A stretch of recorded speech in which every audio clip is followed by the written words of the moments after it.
I join our Minister of Environment in welcoming you to Sri Lanka. Humanity is facing an existential threat.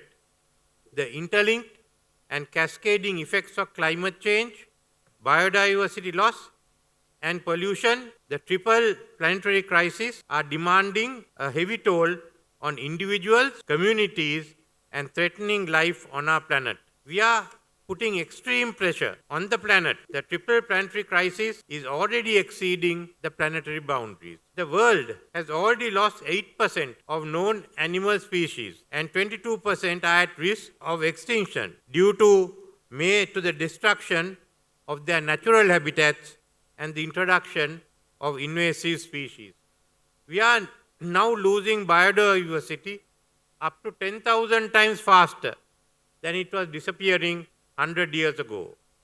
Declines in nature and biodiversity at current trajectory will undermine the progress towards 35 out of 44 targets of the SDG related to poverty, hunger, health, weather, cities, climates, oceans, and land. In terms of change, the Intergovernmental Panel on Climate Change estimates that global warming is likely to reach 1.5% centigrade between 2030 and 2052.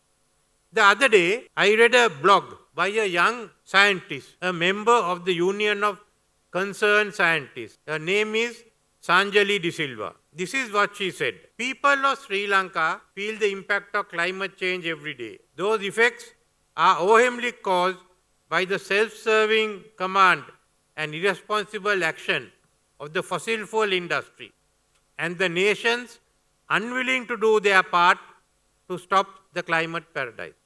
My people of Sri Lanka and my family deserves better. I agree wholeheartedly with her. Sri Lanka, her country and mine, has constantly been placed among the top risk of extreme weather events by the Climate Risk Index annually released by German Watch. Although Sri Lanka's emissions are globally negligible, amounting to merely 0.03%, we in our ambitious NDCs have set targets for 2030 to achieve a 14.5 reduction of GHG emissions, a 70% electricity generation through renewable sources, 32% of forest cover, weaning of coal power by 2042, and reaching net zero by 2050. The Climate Prosperity Plan of Sri Lanka, launched at COP27, aims at rapid augmentation of nature-based solutions, including renewable energy. The Net Zero 2050 roadmap for Sri Lanka will be launched at COP28. Sri Lanka is in the process of renewing National Biodiversity Strategic Action Plan 2016 to 22 to achieve the objectives of the Kunming-Montreal Global Diversity Framework. Since Sri Lanka is one of the 36 global biodiversity hotspots, I have instructed the Ministry of Environment to formulate a national policy on living entities to conserve pristine ecosystems. Sri Lanka has formulated the national policy on waste management covering 9 categories of general and hazardous waste.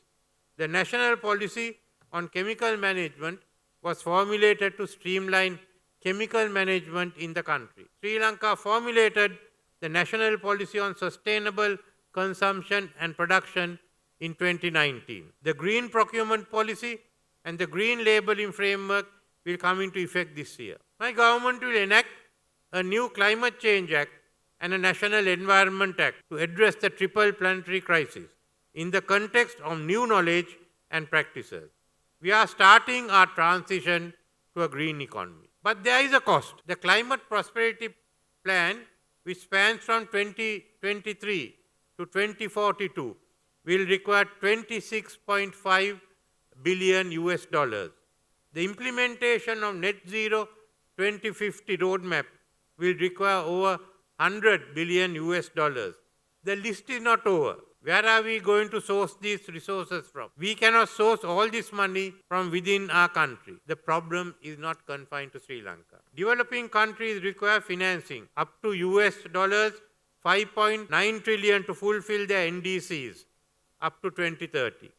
A further US dollars 4 trillion is required per annum for clean energy technology to achieve net zero emissions by 2050. At COP27, there was an agreement to provide the loss and damage funding for vulnerable countries hit by climate disaster. The Sharm el-Sheikh Implementation Plan, a transitional committee was established. The meetings of the committee and the discussions at the recent sessions of the UN during the UN General Assembly have not resolved key questions. Who will contribute? Is it the developed nations? EU, UK, Norway, among others, say all countries are liable to pay. B, the question of criteria. Who will receive the funds? C, where to house the fund? At the World Bank or UNFCCC? D, where do you find the money for the fund? Is it rechanneling existing funds or new additional funds? Delegates, these discussions are getting nowhere, and it's unlikely that these issues will be resolved by the time of COP28. The ability of global leaders to cooperate and provide a coordinated response to existential challenges such as climate change is missing in a scenario dominated by great power rivalries, geopolitical interests, and in many cases domestic policy. For instance, it is not feasible to expect robust leadership of the United States in the global fight against climate change next year. The US will be caught up in an acrimonious election year and must first overcome domestic debates between climate deniers and those who are serious about addressing the issue.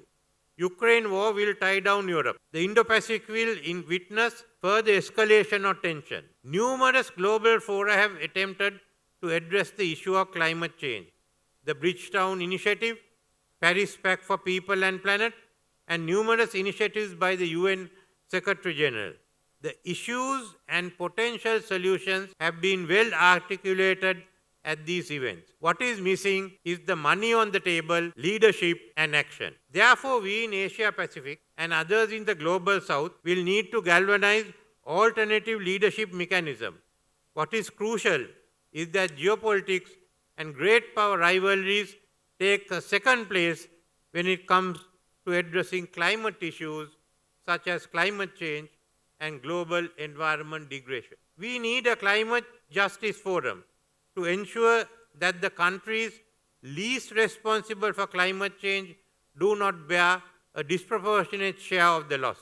We need to raise our collective voice and say, let's get done with this. While the debate on loss and damage fund continues, we should insist on the following. The money on the table is negligible, but let's at least start with the 100 billion SDR initiative available to the IMF and convert that into actions and positive outcomes. The developed economies should be held accountable for meeting their net zero targets at least by 2040. If they fail to stay in line with these targets, such countries should be required to compensate the rest of the world. These funds can help with the financing requirements for climate mitigation, adaptation, and climate prosperity of developing nations. The global ambitions regarding finance or combating climate change have so far been woefully inadequate. It is also not just public funds that can resolve the magnitude of the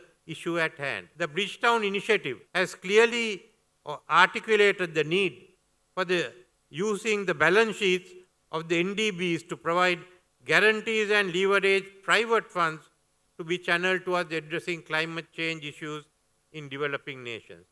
Additional volumes of concessionary financing at scale through the MDB is also a crucial requirement.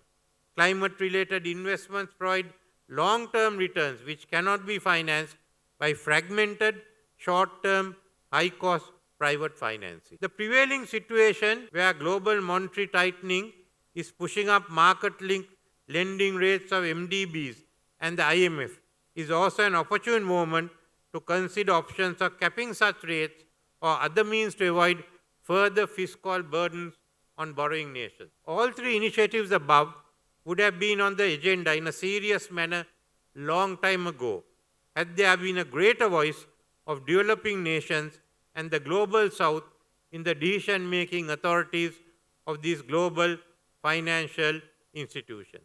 We must also press ahead with Kenya's call for debt relief for the low-income countries. Parallel to these settings, we must finalize the loss and damage fund. In my view, all developed countries must contribute to the fund. We must also call for voluntary contributions by the developing countries, especially those exceeding the 2050 target. The Vanuatu resolution has taken the issue of climate change before the International Court of Justice. This is the start of a process of recognizing climate justice as a human right.